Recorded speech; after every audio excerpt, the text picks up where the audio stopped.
자, 오늘 제2과입니다. 2과 구조연구, 호세아 구조연구입니다. 지난주에는 책 연구를 해서 전체 내용을 파악을 했는데 오늘은 두 번째 개관 연구로 구조연구입니다. 교재를 같이 보실까요? 1번 구조의 종류. 호세아서의 구조는 어떤 종류로 되어 있는가? 성경 연구할 때 저는 5가지 종류로 구조를 나누는데 첫째 전기적, 둘째 역사적, 셋째 연대기적, 넷째 지리적 구조입니다. 그리고 5번째는 관념적 구조입니다.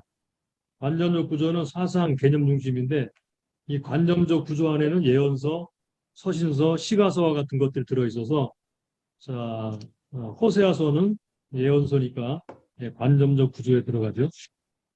이런 전제를 가지고 구조를 나눠보겠습니다. 두 번째, 핵심 구조 구분을 보겠습니다. 핵심 구조 구분. 대관 도표가 이 2과의 끝부분에 있으니까 그 도표를 보시면서 제가 만든 도표를 참고해서 함께 나누도록 하겠습니다.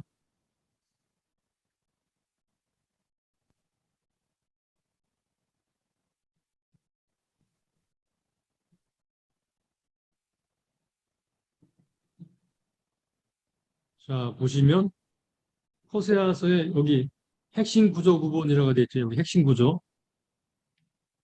핵심 구조. 이 핵심 구조는 호세아서 전체를 큰 구분으로 나누어서 보는 것을 핵심 구조를 나눈다 그렇게 말합니다.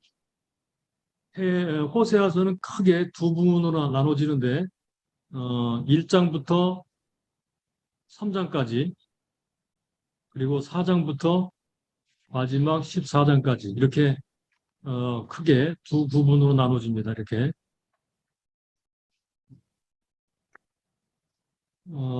그래서 두 구분으로 나눠지는데 이렇게 나눠지죠. 1장부터 3장까지는 호세아의 결혼입니다. 결혼. 그런데 이 결혼 이야기는 이야기로 되어 있습니다. 이야기, 내러티브로 되어 있습니다. 이야기로 되어 있어요. 서술, 산문이죠. 산문. 그리고 4장부터 마지막 14장까지는 이 메시지로 되어 있어요. 이건 시문으로 되어 있습니다. 시문. 이건 시로 되어 있어요. 이렇게 큰 틀이 나누어진다는 것을 일단 먼저 전제하겠습니다. 1장부터 3장까지는 이야기, 호세아의 결혼 이야기, 4장부터 14장까지는 호세아가 주는 하나님 메시지. 자, 그리고 또 한 가지 더 한다면 부정한 아내와 신실한 남편의 이야기입니다.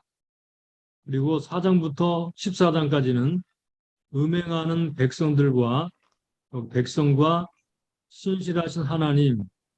여기는 이제 호세아의 이야기니까 부정한 아내, 신실한 남편, 또 메시지니까 하나님의 말씀을 음행하는 백성들에 대해서 신실한 하나님에 대해서 말씀합니다.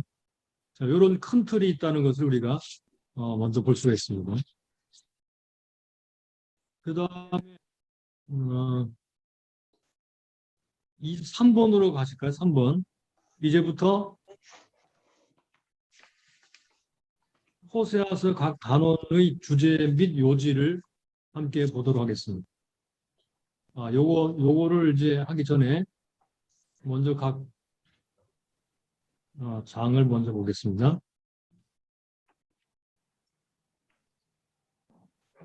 1장부터 2장 1절까지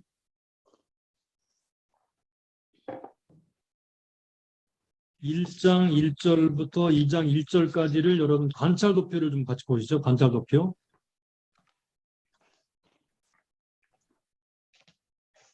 자, 여기 아까 보면 우리가 그 결혼 이야기라고 그랬죠. 그죠?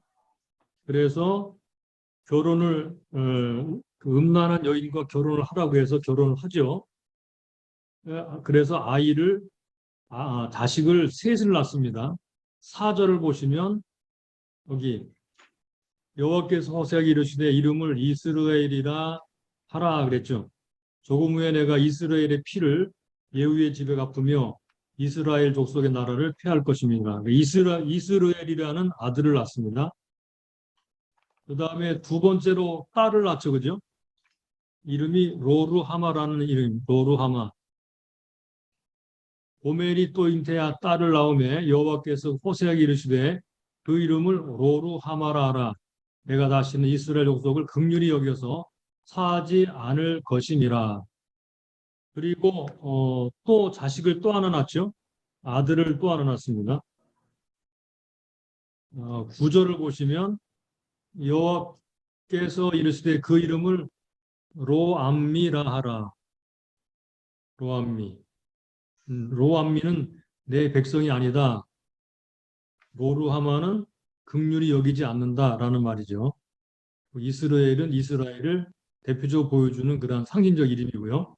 이 세 가지 이름이 나오면서 1장 1절부터 2장 1절까지는 결혼 이야기죠. 다시 도표로 돌아가서 보겠습니다. 자, 여러분들이 가지고 있는 교재에 3번에 있는 거기 도표 보시면 이건 아까 있고요.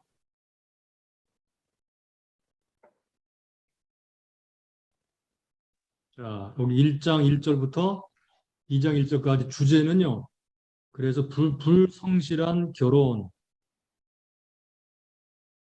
불성실한 결혼. 요지는 하나님께서 고멜과 결혼한 후 낳은 호세아의 자녀를 통해 심판을 예언하시다. 호세아의 자녀, 결혼, 호세아의 자녀, 그리고 심판을 예언하시다 그랬습니다. 이게 1장 1절에서 2장 1절까지 내용입니다. 그 다음에 그 다음 장 2장 2절에서 2장 23절까지 왔다 갔다 해야 되겠네요. 불편하더라도.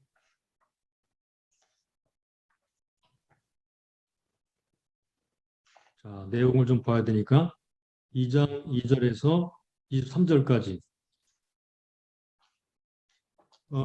이 2장 2절에서 마지막 2장 마지막 절까지는 우리가 개관할 때 많이 표시를 했죠. 그죠? 연애하는 자를 따라간다는 말이 반복되어 나오죠.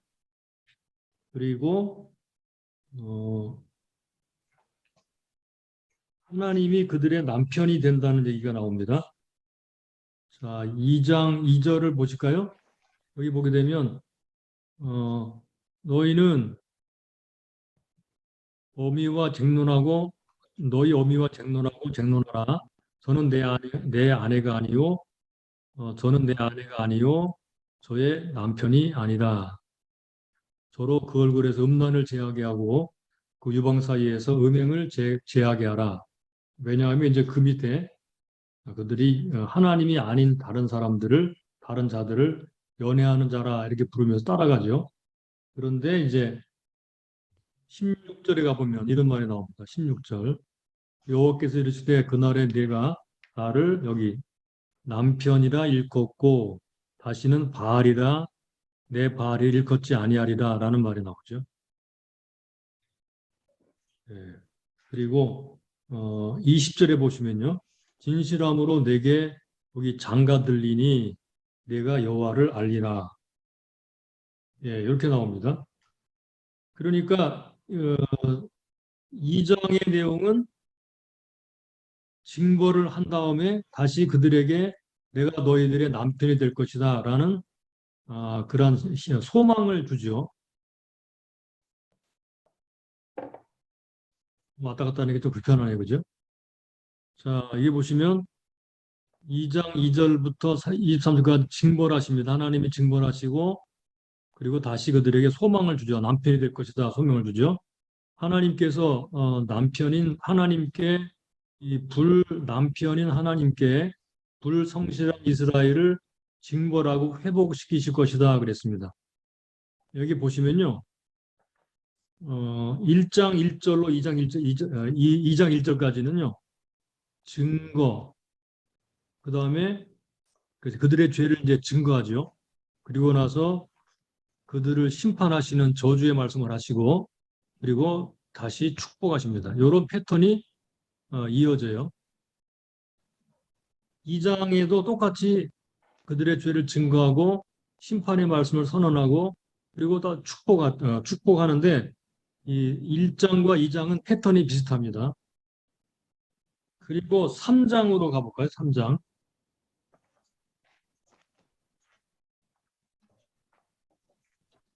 3장으로 가보면 여기 보면은 3장에서 타인에게 가서 연애를 받아 음부된 여인을 사랑하라 시로 내가 그 15개와 우리 한 호멜 반으로 저를 사고, 여기 사고라는 말이 나오고 샀다. 배 사왔죠. 그죠? 그리고 이제 어, 오랫동안 많은 날 동안 다른 남자한테 가지 말고 나와 함께 지내자 이렇게 말을 합니다. 짧은 장이죠. 5절까지밖에 없는 짧은 장입니다. 이 장을 우리가 보면서 간단하게 주제와 요지를 볼 수 있는데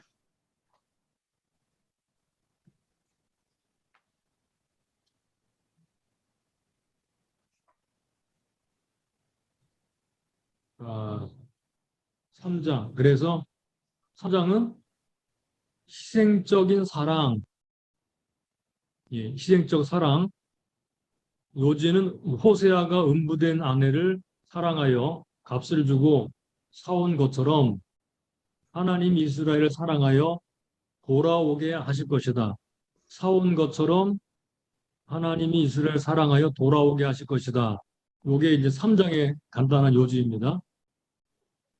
4장으로 가볼까요? 4장. 어, 자, 4장은요, 이제부터 각 장마다 나오는 핵심 구절을 몇 개씩 보도록 하겠습니다. 4장 6절을 보실까요? 내 백성이 지식이 없으므로 망하는도다. 여러분들은 이렇게 절에다가 표시를 해 두시고요. 내 백성 지식이 없으므로 망하는도다. 내가 지식을 버렸으니 나도 너를 버려 내 제사장이 되지 못하게 할 것이요. 내가 하나님의 율법을 잊었으니 나도 내 자녀들을 잊어버리리라. 예, 지식이 없어 망한다 그랬죠. 그리고 4장의 내용이 바로 여기 지식이 없어 망한다는 그런 말씀에 집중되어 있어요. 그래서 4장을 간단하게 이렇게 주제를 정하고 묘지를 정할 수 있습니다. 4장 1절로 19절까지 지식이 없는 백성 고발하죠. 그죠? 그리고 요지는 이스라엘이 하나님을 아는 지식이 없어 망한다. 이게 4장의 핵심 내용이에요. 지식이 없는 백성, 이스라엘이 하나님을 아는 지식이 없어 망한다. 예, 간단하게 각 장마다 내용을 훑어보는 중에 있습니다. 그리고 5장으로 가볼까요? 5장.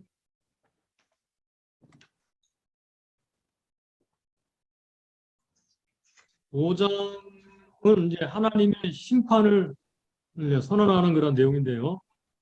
제사장들아 들으라, 이스라엘 족속들아 깨달으라, 왕족들아 귀를 기울이라. 너희에게 심판이 있나니 너희가 미스바에서 올무가 되며 아보리에서 친 그물이 되니라. 제사장들, 이스라엘 족속들, 왕족들에게 심판을 선언하죠. 그리고는 4절에 가보시면요. 이런 말이 나옵니다. 4절. 저희 행위가 저희로 자기 하나님에게 돌아가지 못하게 하나니 이는 음란한 마음이 그 속에 있어 여호와를 알지 못하는 까닭이라. 또 12절 13절을 볼까요? 12, 13절. 그러므로 내가 에브라임에게는 좀 같으며 유다 족속에게는 썩이는 것 같도다. 13절. 자, 이 13절이 우리가 주목할 만한 절이죠. 에브라임이 자기 병을 깨달으며 유다가 자기의 상처를 깨달았고 에브라임은 아수르로 가서 야렙 왕에게 사람을 보내었으나 저가 능히 저희를 고치지 못하겠고 너희 상처를 낫지 못하게 하리라. 15절에 넘어가면요. 내가 내 곳으로 돌아가서 저희가 그 죄를 뉘우치고 내 얼굴을 구하기까지 기다리리라. 저희가 고난을 받을 때 나를 간절히 구하여 이르기를 이렇게 나와 있습니다. 자, 이런 내용이 중심이 되어 있으니까 어떤 내용이 핵심이 되겠습니까? 자, 5장은 바로 하나님이 심판을 선고하시는 것입니다. 심판, 선고되는 심판, 심판 선고. 요지는 하나님을 알지 못하는 백성들의 죄를 반드시 심판하실 것이다. 예, 심판한다는 내용이 주로 들어있어요. 그러면 우리가 잠깐 다시 한번 앞으로 돌아가서 우리가 그 핵심 구조를 볼 때 1장부터 3장까지가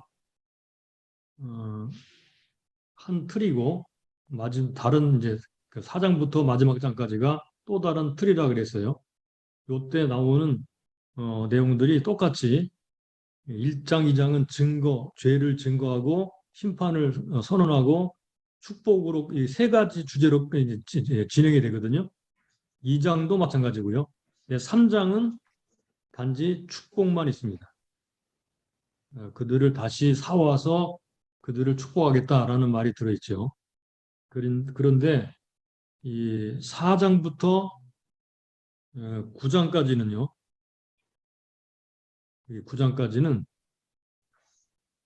두 가지로 되어 있는데 하나는 증거, 또 하나는 저주.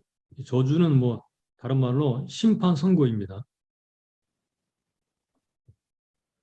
심판 선고. 이렇게 두 가지로 되어 있어요. 다른 게 있는데 1, 2, 3장은 이 증거, 저주, 축복 또는 축복 이렇게 되어 있는데 4장부터 9장까지는 축복은 나오지 않고 그들의 죄를 조목조목 증거하고 그리고 나서 하나님이 그들에게 심판할 것이라고 하는 심판을 선고하십니다. 우리가 그중에 5장까지 보았죠. 5장 선고되는 심판, 하나님을 알지 못하는 백성들의 죄를 반드시 심판할 것이다. 자, 그 다음에 5장 여기 15절부터 나오는 15절. 자, 5장 15절. 예, 5장 15절까지를 5장에 넣어도 되고 6장에 15절을 6장에 넣어도 되는데 저는 6장에 15절을 넣었습니다. 자, 6장의 내용은 뭘까요? 6장의 내용 보겠습니다. 6장에서 핵심적인 그런 구절들이 나오는데 3절을 볼까요? 그러므로 예, 아니 이걸 좀 혹시 핸드폰만 보고 계신 분들이 계시면 볼 수 있도록 제가 저 장을 관찰 도표를 띄워놓겠습니다.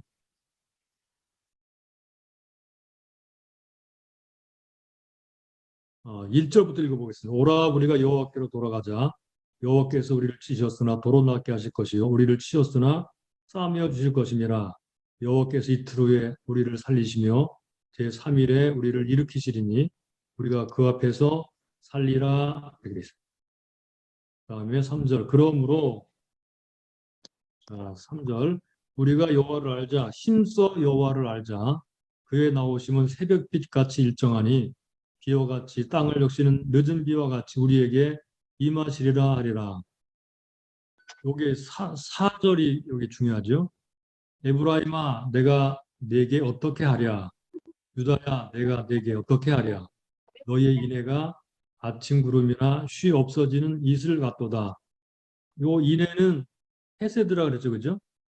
요거는 하나님의 마음을 아주 기가 막히게 표현해 주는 그런 구절이에요. 어떻게 할 수 없는 하나님의 마음, 안타까운 하나님의 마음을 여기서 볼 수가 있지요. 그러므로 내가 선지자들로 저희를 치고 내 입의 말로 저희를 죽였노니 내 심판은 바라는 빛과 같으니라.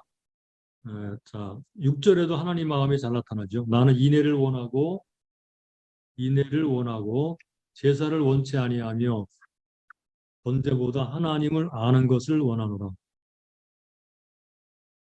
이 인애가 없어졌다 그랬죠. 그죠? 너희 인애가 아침 구름이나 쉬 없어진 이슬 같도다. 그런데 하나님은 말씀하시기를 나는 인애를 원한다. 인애를 원한다. 그리고 제사를 원치 않고 번제보다 하나님을 아는 것을 원한다. 하나님이 원하시는 것은 제사 의식이라든가 이런 것들이 아니라는 거예요. 물론 제사하지 말아라 뭐 그런 말은 아니죠.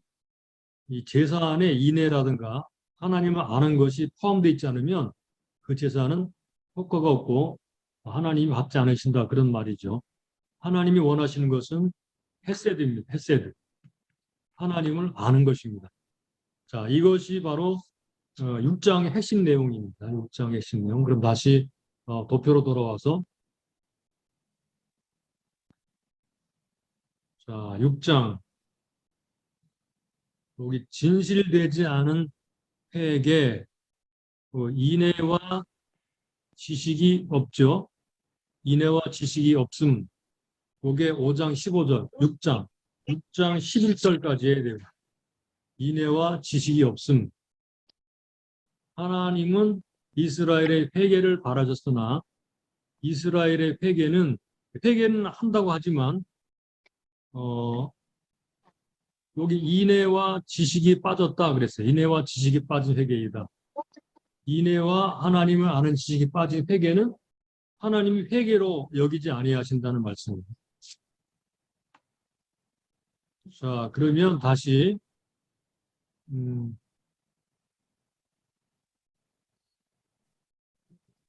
7장으로 가보겠습니다. 7장.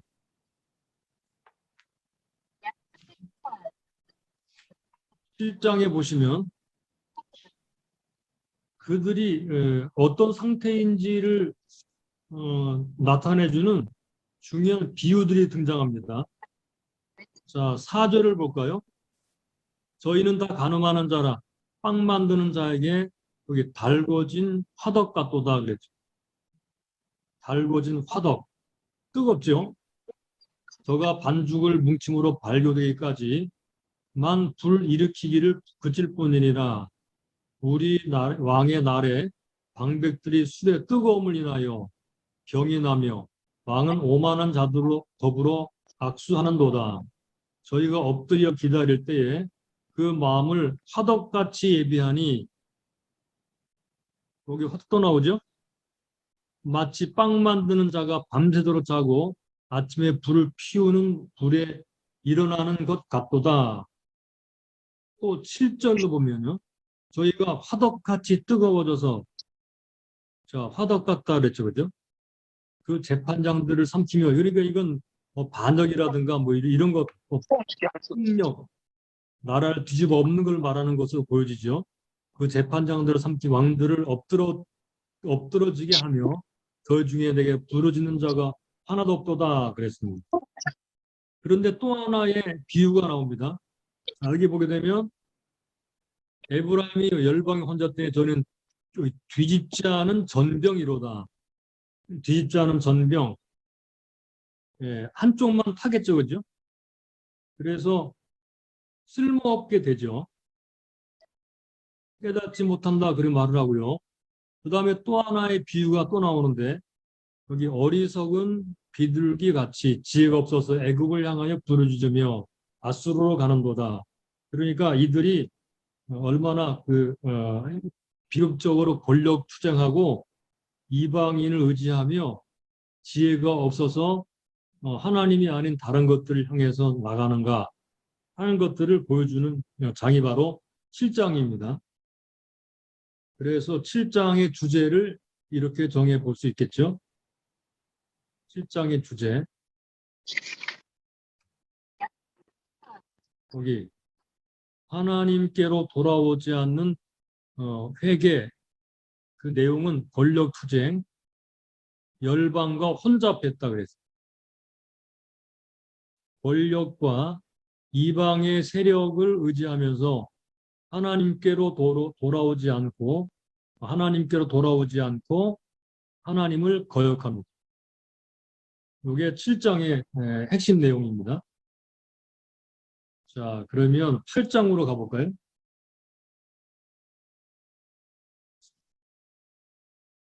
8장. 자, 8장을 펴시고요. 8장의 내용을 보겠습니다. 1절 나팔을 내 입에 댈지어다 대적이 독수리처럼 여호와 집에 덮치리니 이는 무리가 내 언약을 어기며 내 율법을 범함이로다. 저희가 장차 내게 부르짖기를 나의 하나님이여 우리 이스라엘이 주를 아나이다 하리라. 이스라엘이 이미 선을 실어버렸으니 대적이 저를 따를 것이라. 예, 여기서 내용 핵심 내용 나팔을 내 입에 댈지어다 라고 하면서 이제 하나님의 심판이 닥칠 것을 이제 예고하고 있죠. 그래서 그 중에 4절이 이제 핵심 구절 중에 하나입니다. 4절. 저희가 왕들을 세웠으나 내게서 말미암지 아니하였고, 왕들을 세웠지만 하나님이 세우라 하신 사람들이 아니었어요. 저희가 방백들을 세웠으나 나의 모르는 바며, 저희가 또 그 은금으로 자기를 위하여 우상을 만들었나니 파멸을 이루리라. 파멸을 이루리라. 파멸을 선고합니다. 그 다음에 뭐 쭉쭉 내용을 밑으로 내려가서 13절로 가보면요. 내게 드리는 제물로 말할지라도 13절 저희가 고기로 제사를 드리고 먹거니와 여호와는 그것을 기뻐하지 아니하고 이제 저희의 죄악을 기억하여 여기 그를 벌하시리니 여기 기뻐하지 아니하고 기뻐하지 아니한다는 말이 여기 말고 또 나옵니다. 8절을 볼까요? 8절. 이스라엘은 이미 삼켰은즉 이제 열국 가운데 있는 것이 기뻐하지 아니하는 그릇 같도다. 예. 그리고 여호와도 기뻐하지 아니하고 이제 저희의 죄악을 기억하여 그 죄를 벌하시리니 저희가 애굽으로 다시 가리라. 이스라엘은 자기를 지은 자를 잊어버리고 전각을 세웠으며 유다는 견고한 성을 많이 쌓았으나 내가 그 고을들의 불을 내어 보내어 그 성을 삼키게 하리라. 그래서 여기 보니까 이제 벌 받는 이야기가 나옵니다. 죄를 벌한다라는 말이 13장에 나오고요. 나팔을 내 입에 댈지어다 이렇게 말을 하죠. 그래서 내용은 자 8장에서 9장 9절까지죠. 9장 1절로 가보게 되면요. 이스라엘아 너는 이방 사람처럼 뛰놀지 말라 이렇게 말하죠. 다시 한번 여기 보고 나서 돌아오겠습니다. 9장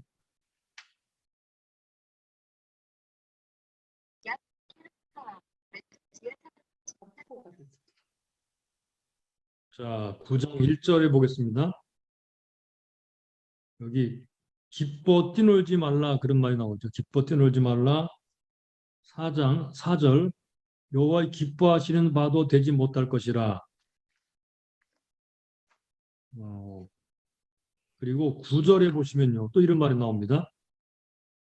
저는 기브와 시대와 같이 심히 패배한지라 여호와께서 그 악을 기억하시고 여기 죄를 벌하시리라. 죄를 벌한다는 말이 반복해 나오죠. 그리고 뿐만 아니라 여기 6절을 보시면요. 저희가 멸망을 피하여 갈지라도 애굽은 저희를 모으고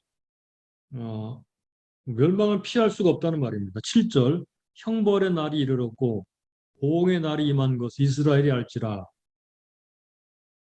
그래서 이런 말이 반복되어 나오면서 이 8장 1절부터 9장 9절까지의 이 단원의 내용은 피할 수 없는 벌입니다. 피할 수 없는 벌. 여기 피할 수 없는 벌. 주제는 피할 수 없는 벌. 요지는 하나님 인정하지 않는 정부와 하나님 인정하지 않는 정부, 예배, 그리고 우상 숭배에 대한 벌은 피할 수 없다. 예, 벌은 피할 수 없다. 하나님 인정하지 않는 정부, 하나님 인정하지 않는 예배, 그리고 우상 숭배. 여기에 대한 하나님의 벌은 피할 수가 없다라는 말이 본문 안의 핵심 내용입니다. 자, 그러면 9장 10절부터 가볼까요? 9장 10절.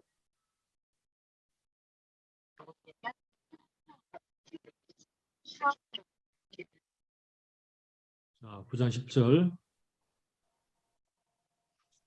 10절 옛적에 내가 이스라엘 만나기를 광야에서 포도를 만난 같이 하였으며 너 열조보기를 무화과 나무에서 처음 맺힌 첫 열매를 봄같이 하였거늘 저희가 바알 부월에 가서 부끄러운 우상에게 몸을 들이므로 저희의 사랑하는 우상같이 가증하여졌도다. 자, 11절이 이제 중요한 내용이 들어있어요. 11절. 에브라임의 영광이 새같이 날아가리니 해산함이나 아이뱀이나 잉태함이 없으리라. 여기 에브라임의 영광이 새같이 날아가리니 또 12절. 혹 저희가 자식을 기를지라도 내가 그 자식을 없이하여 한 사람이라도 남기지 않을 것이라. 내가 저희를 떠나는 때에는 하나님이 저희를 떠난다 그랬죠. 에브라임의 영광이 새같이 날아간다. 하나님이 저희를 떠난다. 그때는 화가 미칠 것이다 라고 말씀합니다. 그리고 쭉쭉 밑으로 내려가서 17절 볼까요? 저희가 듣지 아니하므로 내 하나님이 저희를 여기 버리시리니 저희가 열국 가운데 유리하는 자가 되리라 그랬습니다. 유리하는 자가 되리라. 10장으로 넘어가. 10장 15절까지니까요. 자, 10장 15절, 10장 1절부터 쭉 보게 되면요. 그들이 또 여전히 하나님의 무서운 심판 선고를 계속 받고 있어요. 그러면 죄를 하나하나 증거하는데 2절을 보세요. 저희가 두 마음을 품었으니 이제 죄를 받을 것이라. 하나님이 그 제단을 쳐서 깨치시며 그 주상을 허르시리라. 두 마음. 아마 하나님도 섬기고 우상도 섬기는 그런 거죠. 여기 우상 숭배입니다. 자, 5절을 또 보시면요. 사마리아 거민이 벳 아웬의 송아지를 인하여 우상이죠. 두려워할 것이라. 그 백성이 슬퍼하며 그것을 기뻐하는 제사장들도 슬퍼하니 이는 그 영광이 떠나가면요. 또 10절로 가보면요. 또 이렇게 말합니다. 10절. 내가 원하는 때에 저희를 징계하리니 징계한다라는 말도 나오죠. 저희가 두 가지 죄에 걸릴 때에 만민이 모여서 저희를 치리라. 두 가지 죄가 뭔지는 나중에 해석하면서 보겠습니다. 자, 13절 또 나옵니다. 너희는 여기 악을 밭가라 죄를 거두고 거짓 열매를 먹었나니 이는 내가 내 길과 내 용사의 많음을 의뢰하였음이니라. 마지막 15절. 너희의 큰 악을 인하여 베델이 이같이 너희에게 행하리니 이스라엘 왕이 새벽에 멸절하리로다. 예, 요거를 우리가 또 도표에 돌아가서 간단하게 주제를 이렇게 정하면 되겠죠. 19장 10절로 10장 15절. 이스라엘의 몰락. 이스라엘의 몰락. 이스라엘은 그들의 죄로 인하여 생산, 자손, 풍요, 민족이 몰락할 것이다. 생산, 자손, 풍요, 민족이 몰락할 것이다. 요게 이제 15절까지 내용입니다. 자, 여기까지는요. 아까 우리가 본 것처럼 4장부터 10장 15절까지 여기서는 죄를 조목조목 증거하고 그리고 하나님이 그들에게 내릴 심판을 선고하십니다. 이 4장부터 10장 15절까지는요. 나중에 이제 소망을 주는 축복의 말씀들이 들어있지 않아요. 이런 틀이 있습니다. 그러면 11장으로 가보겠습니다. 11장.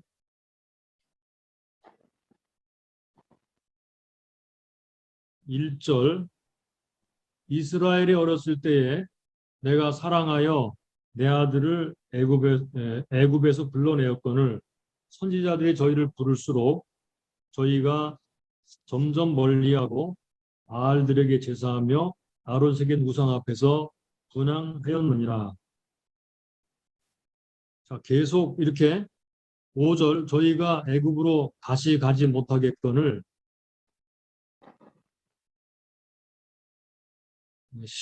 내게 돌아오기를 거기 내게 돌아오기를 싫어하니 아수르 사람이 그 임금이 되리라. 7절 내가 내 백성 결심하고 내게서 물러가나니 비록 저희를 불러 위에 계신 자에게로 돌아오라 할지라도 일어나는 자가 하나도 없도다 그랬죠. 그런데 이제 8절로 가보시면 이제 내용이 달라져요. 말이 달라집니다. 에브라임이여 내가 어찌 너를 목했느냐, 이스라엘이여 내가 어찌 너를 버리겠느냐, 내가 어찌 아도마같이 목했느냐, 어찌 너를 스보임같이 두겠느냐.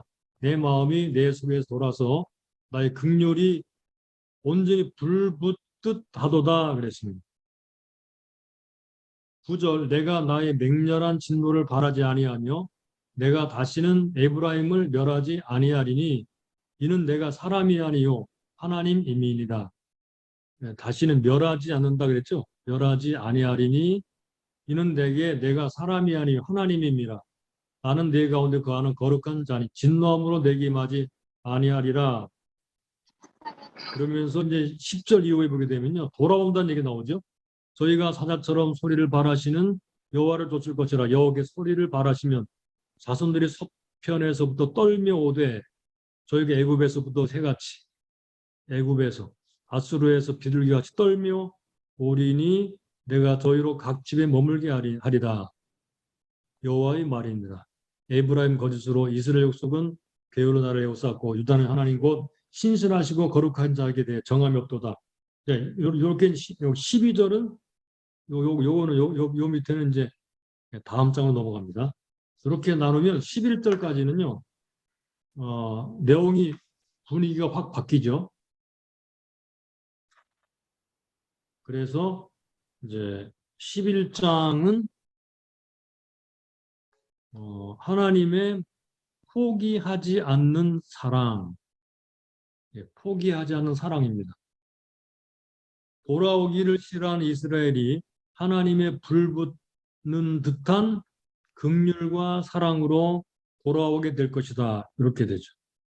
여기도 그래서 이제 11장부터는 다시 세 가지가 등장합니다. 증거, 죄를 조목조목 증거하고 그리고 그들에게 심판을 선포하며 저주와 같은 하나님의 심판을 선포하지만 그러나 그들이 다시 구원을 받고 돌아올 것이다 라는 축복의 말씀이 11장부터 들어있습니다.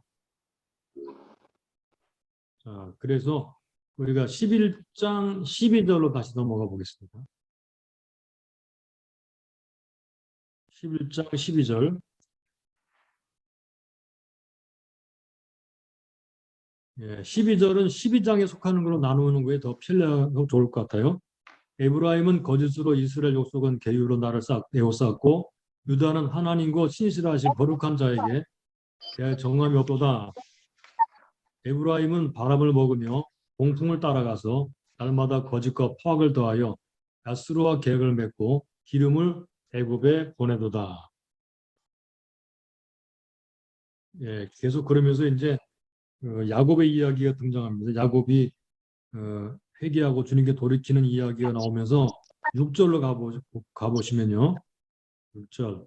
그런즉 너희 하나님께로 돌아와서 인애와 공의를 지키며 항상 인애와 공의를 지키며 항상 너희 하나님을 바라볼지니라. 중요한 메시지가 6절에 들어있습니다. 10절로 가보면요. 내가 여러 선지자에게 말하였고 이상을 많이 보였으며 선지자들 빙자의 비유를 베풀었노라. 그런데 돌아오지 않았다는 말을 다시 이렇게 하면서 자, 이 장을 우리 간단하게 12장 14절까지를 다 장으로 보고 야곱의 회개 여기 주제고요. 하나님이 보내신 선지의 말을 듣고 야곱처럼 회개하고 돌아오라 요 내용입니다. 야곱의 이야기를 하면서 야곱이 그렇게 했던 것처럼 너희들도 선지자들의 말을 듣고 야곱처럼 돌아와라 이렇게 말하는 거예요. 이제 여기 있는 내용이 축복의 말씀 없고 죄를 증거하는 것과 심판 선언이 들어있습니다. 자, 그러면 이제 2장 남았죠. 13장으로 가보겠습니다. 13장 3절을 볼까요? 이러므로 저희는 아침 구름 같으며 저희는 아침 구름 같으며 쉽게 사라지는 이슬 같으며 타작마당에서 강풍에 날리우는 쭉정이 같으며 굴뚝에서 나는 연기 같으리라. 여기 공통점이 있죠, 그죠? 아침 구름, 이슬, 강풍에 나는 쭉정이, 굴뚝에 나는 연기 다 쉽게 사라진다는 거죠. 4절 그러나 내가 애굽 땅에서 나옴으로부터 나는 내 하나님인 여호와라. 나밖에 내가 다른 신을 알지 말 것이라. 나 외에는 구원자가 없느니라.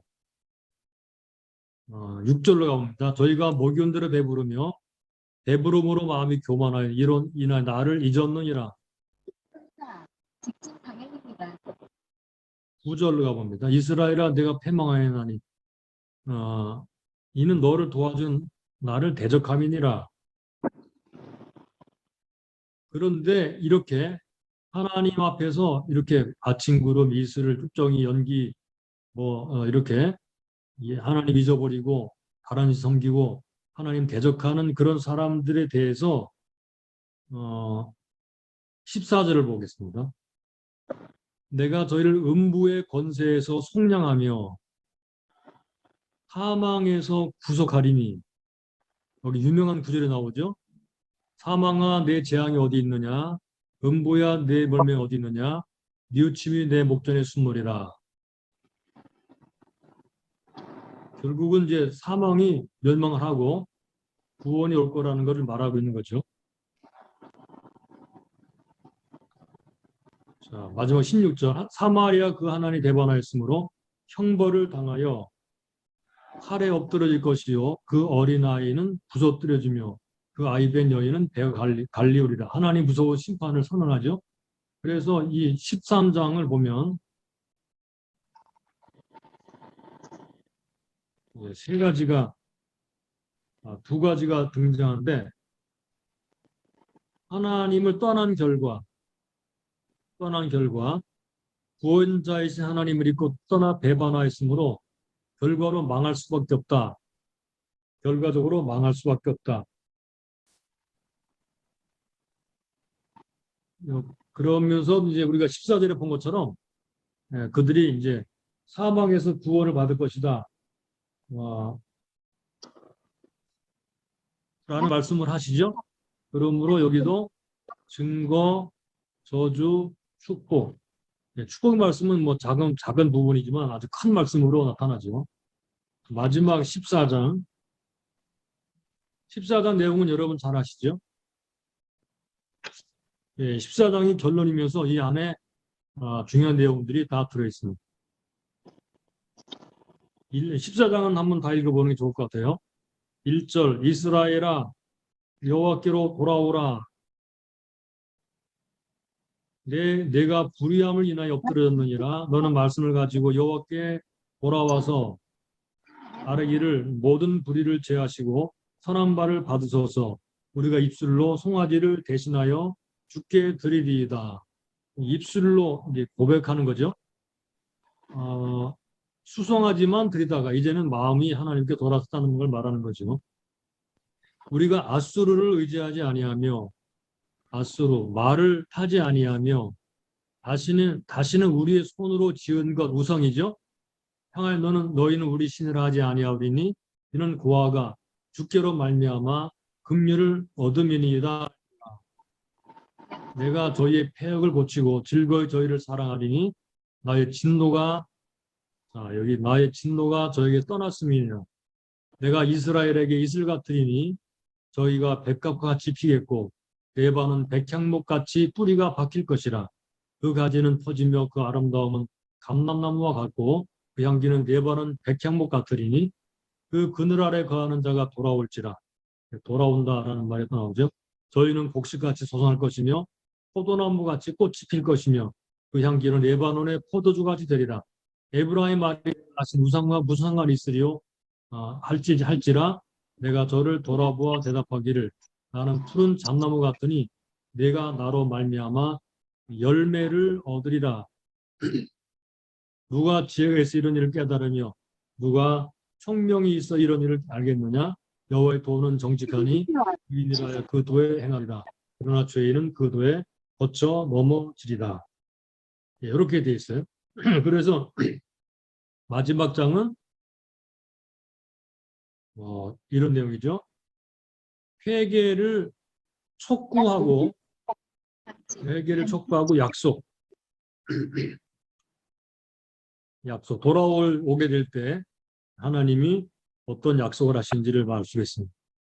엎드러진 이스라엘에 돌아오면 그들을 고치고 풍성한 복을 받게 될 것이다. 특징 방향입니다. 그래서 14장은 그들의 죄를 지적하거나 저주를 선포하는 내용이 아니라 축복으로 되어 있습니다. 소망으로 되어 있습니다. 이렇게 크게 세 부분으로 나눠지면서 본문의 내용이 진행이 됩니다. 네, 우리가 지금 책 전체를 좀 살펴보고 있기 때문에 조금 지루하고 그랬습니다만 이제 나중에 하나하나 더 살펴보겠습니다. 자, 그러면 이제 4번으로 가서 호세아의 책 제목.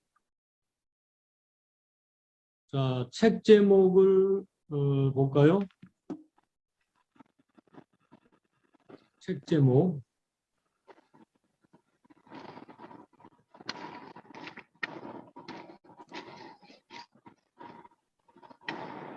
호세아의 책 제목.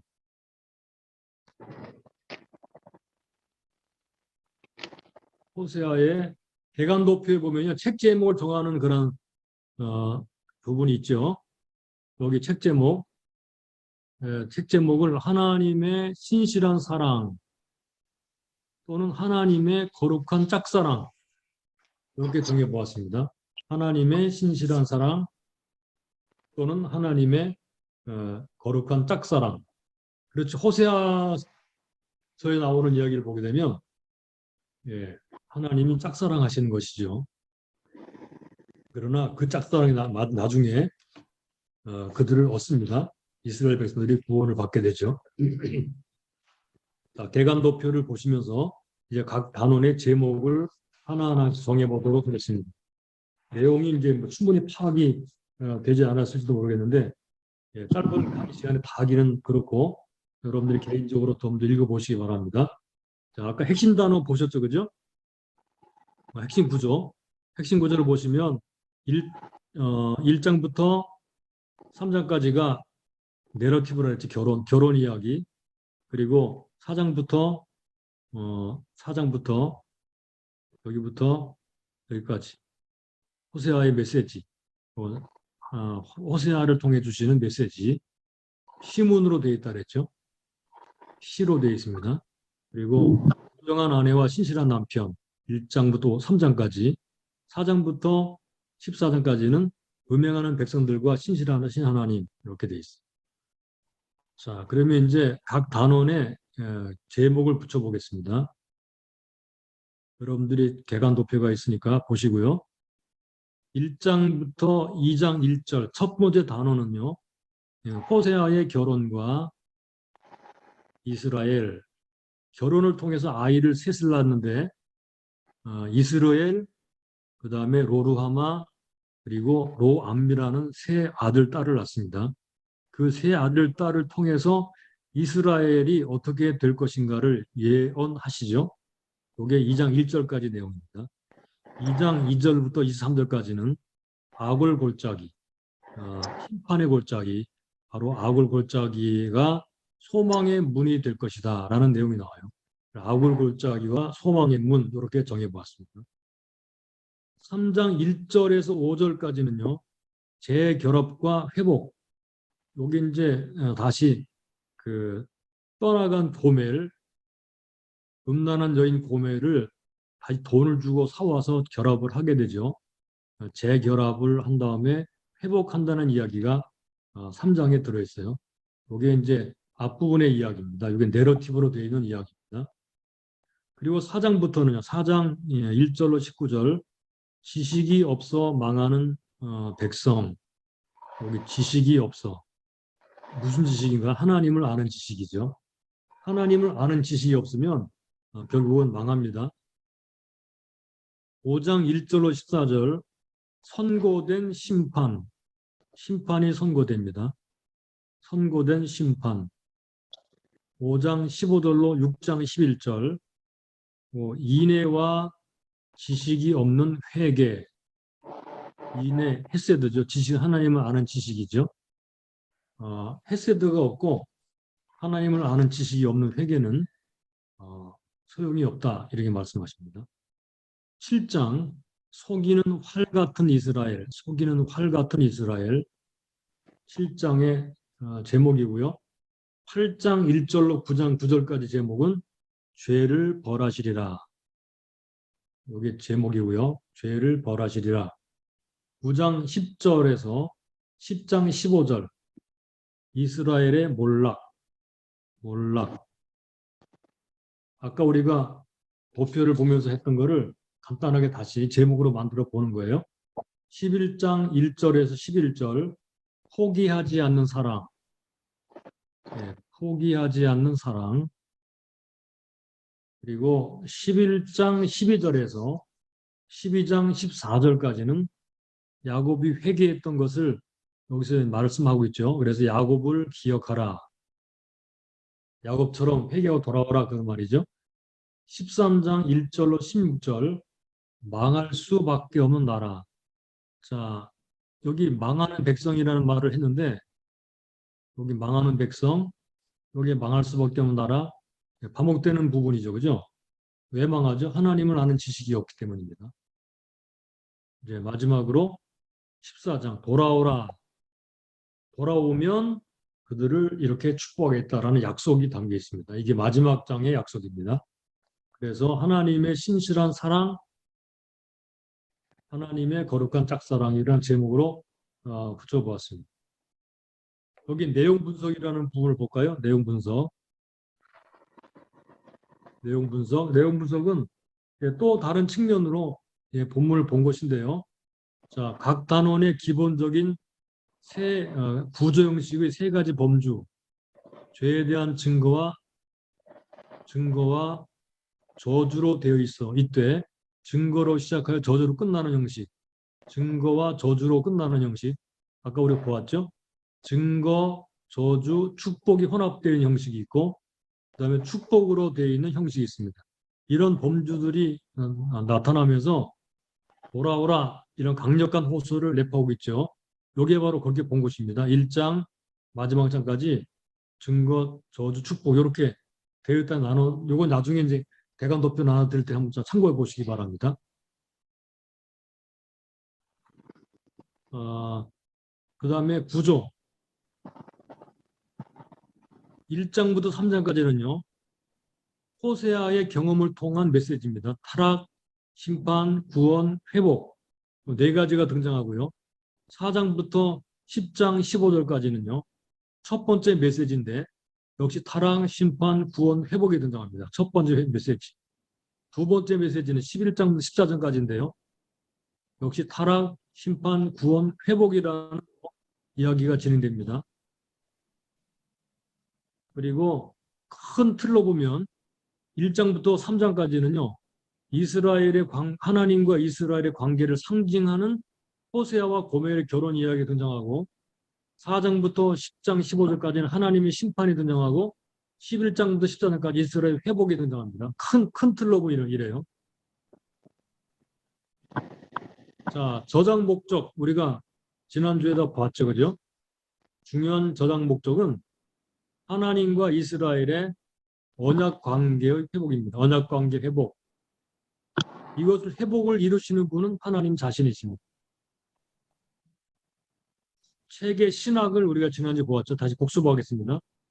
호세아서의 하나님은 공의와 사랑 사이에서 고통당하시는 하나님이십니다. 진노하신 하나님은 질투하는 남편과도 같습니다. 그는 바람난 아내에게 버림받은 남편입니다. 그러나 집 나간 아내를 되찾아 그 신분을 회복시키시는 절대적인 사랑의 남편이기도 하십니다. 그 하나님은 십자가의 하나님이십니다. 하나님을 아는 지식, 우리가 봤습니다. 지난주에. 하나님을 아는 지식, 닷 엘로힘, 언약에 충실한 사랑, 헤세드는 호세아의 중요한 주요 주제입니다. 그래서 6장 6절과 12장 6절이 핵심 구절이라고 말씀드렸습니다. 나는 인애를 원하고 제사를 원치 아니하며 번제보다 하나님을 아는 것을 원하노라. 그런즉 너희 하나님께로 돌아와서 인애와 공의를 지키며 항상 너희 하나님을 바라볼지니라. 자, 이렇게 우리가 쭉 보았는데요. 이제 개관 두 번째는 뭐 이제 마무리를 줬습니다. 마지막 간단하게 한번 우리가 생각할 부분을 생각해보고 강의를 마무리 짓도록 하겠습니다. 이 개관이라서 굉장히 좀 복잡하죠, 그죠? 내용이 혼란스럽고 복잡하게 느껴질 수도 있을 거예요. 그런데 이런 과정을 거쳐야만 이제 각 단락별로 장별로 해석할 때 우리가 왜 이런 내용을 이렇게 이해해야 되는지를 알 수가 있게 될 것입니다. 우리가 호세아서를 보게 되면 오늘날 우리들이 살아가는 시대와 뭐 언제나 똑같다는 걸 알 수 있어요. 끊임없는 권력 투쟁이 나오죠. 끊임없는 권력 투쟁, 정치적인 혼란, 정치적으로 혼란스럽고 뭐 호세아 시대 때는 신애굽 세력, 신아수르 세력 이렇게 투쟁이 끊임없이 있었죠, 그죠? 그리고 사회 전반에 걸친 도덕적인 불감증, 그리고 물질주의에 왜곡된 편의주의. 그래서 제사를 드릴 때도 편의하게 하고, 그러니까 제사보다는 하나님을 아는 것을 원하노라 하는 그런 내용이 들어있는 것에서 알 수 있는 것처럼 이 제사를 드리는 편의주의에 빠져가지고 인격적이지 못했죠. 그래서 오늘날이나 옛날이나 사실은 달라진 게 별로 없는 것 같이 보여집니다. 우리가 오늘날에도 좀 심각하게 해야 될 중요한 일이 있는데 그게 뭐냐면요.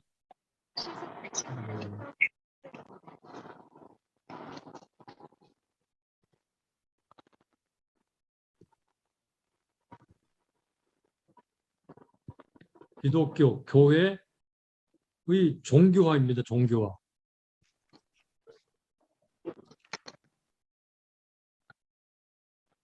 사회적, 국가적으로는 뭐 그렇다 일단 뭐 치다 하더라도 교회 자체 안에 있는 이 종교화, 이 종교화라는 부분이 심각하다고 저는 생각을 하고 있습니다. 이 종교화 안에는 두 가지가 항상 빠져 있어요. 이미 호세아서에 말하는 것처럼 하나님을 아는 지식이 없습니다.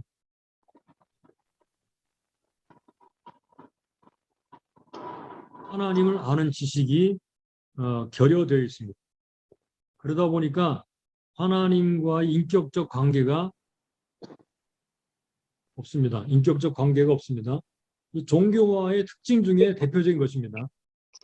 여기 다트 엘로힘, 여기 지식이라는 게 머리로 아는 지식이 아니라 인격적 지식, 경험적 지식, 뭐 그런 거죠. 관계를 통해 아는 지식이죠. 이런 것이 없는 단순하게 섬기는 대상, 뭔가를 달라고 비는 대상, 이런 것으로만 전락시켜서 그 예배를 종교적으로 드리고 이런 것으로 전락해버리는 그런 경향들이 뭐 곳곳에 나타나는 것이라고 보여집니다. 또 한 가지 특징이 나타나는데요. 이것이 호세아서가 계속 반복해서 말하는 것처럼 헤세드의 결핍입니다. 이게 첫 번째가 없으면 두 번째도 없게 되는 건데요. 헤세드가 없죠. 헤세드라는 것은 언약에 충실한 사랑입니다. 언약에 충실한 사랑.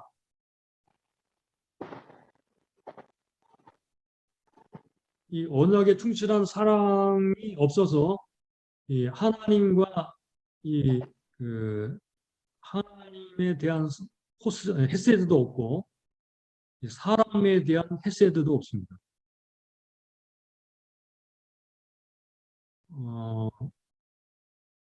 하나님은 우리에게 원하시는 것이 하나님과 이스라엘이 맺은 언약에 충성스러운 사랑을 가지고 하나님과 사람을 대하라는 것이거든요.